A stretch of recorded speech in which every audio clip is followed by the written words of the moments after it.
আসসালামু আলাইকুম। ঝর্ণাস কুকিং হাউজের আরেকটি নতুন রেসিপি দেখার জন্য সবাইকে আবারও স্বাগত। আজকে কাঁচা আম ও পেঁয়াজ দিয়ে খুবই মজার একটি কুচি আচার তৈরি করে দেখাবো। আশা করি রেসিপিটি আপনাদের কাছে অনেক ভালো লাগবে, তাই ভিডিওটি না টেনে পুরো দেখার অনুরোধ রইল। আচার তৈরি করার জন্য প্রথমে এখানে আমি 1 কেজি আম নিয়েছি। আমি আজকে 1 কেজি আম দিয়ে আচারটা তৈরি করব। পরিমাণে চাইলে আপনারা আরও বাড়িয়ে নিয়ে আচারটা তৈরি করে নিতে পারেন। এবার পিলারের সাহায্যে সব আমগুলি আমি ছিলে নিব। এই কাজটি চাইলে বটি দিয়েও করে নিতে পারেন। এখন আমটিকে ভালো মতো ছিলে নিয়ে একটি গ্রেটারের মোটা অংশ দিয়ে গ্রেট করে নিচ্ছি। আপনারা চাইলে এই কাজটিও বটি দিয়ে করে নিতে পারেন। আমগুলি ঠিক এইভাবে কুচি করে কেটে নিতে হবে।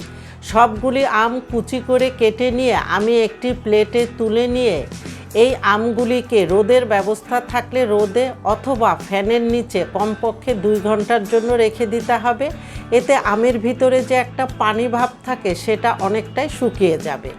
আর এই দিকে এই আমের সাথে দেওয়ার জন্য এখানে আমি 1/2 কেজি পেঁয়াজ এইরকম একটু মোটা করে কেটে নিয়েছি। এখানে 1 কেজি আমের জন্য আপনাকে 1/2 কেজি বা 2 কাপ পেঁয়াজ কুচি নিতে হবে। এখন এই পেঁয়াজগুলিকেও রোদের ব্যবস্থা থাকলে রোদে অথবা ফ্যানের নিচে 2 ঘন্টার জন্য রেখে দিতে হবে। এতে পেঁয়াজের ভিতরে যে ভেজা ভাব থাকে সেটা অনেকটাই শুকিয়ে যাবে। 2 ঘন্টা পর আম ও পেঁয়াজগুলি রোদের থেকে এনে একটু নেড়েচেড়ে মিশিয়ে সাইডে রেখে আচার তৈরি করার মূল প্রসেসে চলে যাচ্ছি। এবার চুলায় একটি পাত্র বসিয়ে 1 কাপ সরিষার তেল দিয়ে তেলটাকে ভালো মতো গরম করে নিয়ে চুলাটা বন্ধ করে নেব।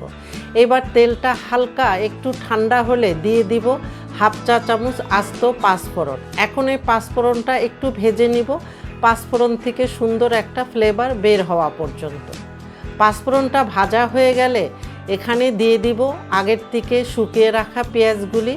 এখন চুলাটা অন করে দিয়ে চুলার হিট মিডিয়াম লোর মাঝামাঝি রেখে পেঁয়াজগুলিকে 2 থেকে 2.5 মিনিটের মতো ভেজে নিতে হবে।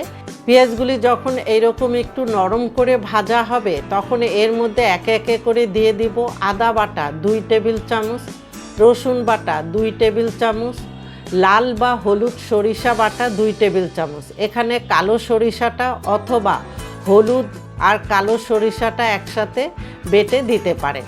তবে আদা রসুন ও সরিষা বাটা অবশ্যই ভিনেগার দিয়ে বেটে নিতে হবে, তা না হলে আপনার এই আচারটা বেশি দিন সংরক্ষণ করতে পারবেন না, ফাঙ্গাস পড়ে যাবে। এখন তেল ও পেঁয়াজের সাথে মশলাগুলিকে ভালো মতো নেড়েচেড়ে মিশিয়ে 1 থেকে 2 মিনিটের মতো ভেজে নিতে হবে। এখন এখানে দিয়ে দিচ্ছি লাল মরিচের গুঁড়া 1 চা চামচ, হলুদের গুঁড়া 1/2 চা চামচ, লবণ 1 চা চামচ দিয়ে সব কিছু একটু ভালো মতো নেড়েচেড়ে মিশিয়ে আরও 1 মিনিটের মতো ভেজে নিতে হবে। 1 মিনিট পর এখানে আমি 1/2 কাপ ভিনেগার নিয়েছি। তবে ভিনেগারটা একবারে দিব না, 2 থেকে 3 বারে অল্প অল্প করে দিব। আর মশলার সাথে ভালো মতো মিশিয়ে মশলাটাকে খুব ভালো মতো কষিয়ে নিতে হবে। মশলাটা যখন ভালো মতো কষানো হয়ে যাবে তখন এখানে আম ও 1 চা চামচ চিলি ফ্লেক্স দিয়ে মশলার সাথে আমগুলি ভালো মতো নেড়েচেড়ে মিশিয়ে আরও কয়েক মিনিট জাল করতে হবে। কয়েক মিনিট পরে যখন আমগুলি মশলার সাথে খুব ভালো মতো মিশে যাবে তখন এখানে মিষ্টির জন্য দিয়ে দিব 1 কাপ চিনি, অথবা এখানে মিষ্টিটা আপনাদের টেস্ট অনুযায়ী কম বেশি করে নিতে পারেন।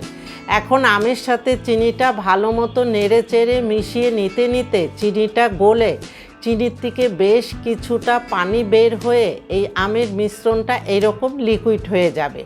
তখন চুলার হিট মিডিয়াম হাইতে রেখে এই মিশ্রণটাকে জাল করতে হবে আরও কয়েক মিনিট। কয়েক মিনিট পরে এখানে আমি 5-6টি শুকনো মরিচ বিচি ফেলে এরকম ছোট করে কেটে নিয়েছি। দিয়ে দিচ্ছি 1 চা চামচ আচারের মশলা। আর এই মশলার রেসিপি অলরেডি আমি আপনাদের সাথে শেয়ার করেছি, ডেসক্রিপশন বক্সে লিঙ্কটা দেওয়া থাকবে, আপনারা চাইলে দেখে নিতে পারেন। অথবা পাঁচফোড়ন একটু ভেজে গুঁড়া করেও এখানে দিতে পারেন। তবে আচারের মশলাটা দিলে এই আচারের স্বাদটা বেশ বেড়ে যায়।